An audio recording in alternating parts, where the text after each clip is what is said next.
guys, and welcome back to the channel. So in today's video, I'm going to show you guys how to replace these bulbs within like a hazard switch or a defroster switch or an AC switch, any of the switches within the EF interior that require one of these kind of bulbs where you twist out. Now these bulbs get kind of pricey within Honda. If you're buying it from Honda, they're about 10 to 12 bucks a bulb, which is quite pricey. Now I'm going to show you guys a method on how to replace one of these bulbs for about 50 cents. Now, what you'll need is you'll need to order yourself a set of these bulbs. This cost me about $6 and comes with 10 bulbs here. These are 3mm 12-volt bulbs. Now, we're going to use these to fit into one of these. Let's get started. Alright guys, so what I'm talking about is for replacing the bulb is, as you can see here, I'm going to turn on my accessories. And you see the cluster comes on, but this doesn't come on. So the bulb is burnt on here. So we're going to be replacing that. You can either replace it with the new Wedge bulb from Honda, or you could do it my way.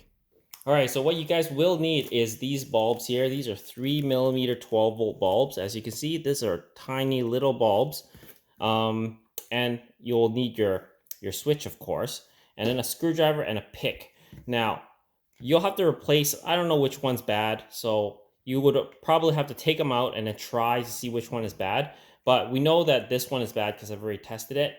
Now, once we take this one out, you just have to twist left. Be very gentle because these housings break easily. So once you twist it out, you get a little pick and try to pick this out. Because you can see it's loose already. It should just come right out like that. And there's the bulb. Now, as you can see, the bulb is very tiny. So it's about the same size as this. There's 3mm. I've measured it before. So what you have to do is within here, you see those little wires that are hooked onto here. So the bulb basically comes right through. There's no polarity. It just comes right through, and then it attaches itself all the way over and wraps around. As you can see, there's little metal bits around there. So what we're doing with a pick is we're going to pick this out so that once we pick this bulb out, we're able to loop in a new bulb here into it. One of these little bulbs right here. And then once you get that in, you feed it through, and then you'll be able to screw this back on, and you'll have light again on there. Now, if you're not careful, you could break these housings. If you do break these housings, you'll need to buy a new one from Honda, which is about like 10 to 12 bucks, like I said. But if yours is still good and you're careful to pull these out, you should be no problem putting in one of these bulbs, which is about 50 cents. You can get these on eBay. All right, so I'll pull this out real quick. As you can see here in the back here, there is the tab for it. So you just take the pick and, gently just pry this out. If you have a smaller pick, even better. As you can see, the wires coming out. And then you'll run it all the way to the center like that. You do it for both sides.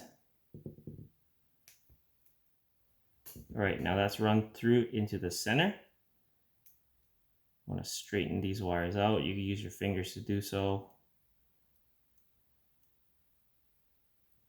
And then you just poke it right through. As you can see, it pops right out. And then you just gently pull this right through. There you go. See, the bulb is detached. Yeah, now that you've got the bulb out, you want to run this new bulb out into the center. So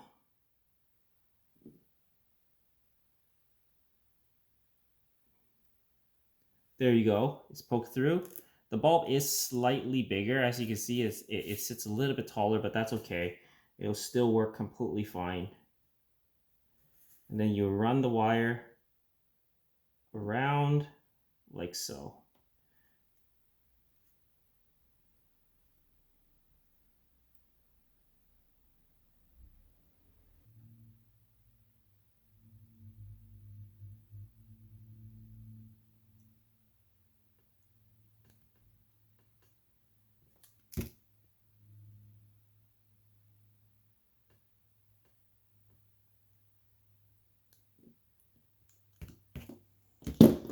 And then you'll get your pick and you will just make sure the wire is all nice and tucked in there.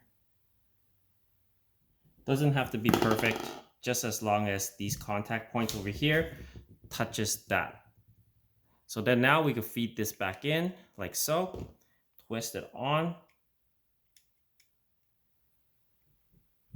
And you gotta be gentle here. You don't wanna over twist it and then break the housing. Just like that. Now we're gonna go and test it inside the car. All right, so we plugged the defroster switch back on. Now we're just gonna switch on the accessory to see if it turns on. And as you can see, it turns on. And we've got light again. All right, guys, that's a cheap, quick way of replacing the little bulbs within your hazard switch or defroster switch or your AC switch within your dash. Anyways, I hope this video helps you guys out. If you haven't already, please comment, like, and subscribe, and share my videos. As always, guys, I'll see you in the next one. Cheers.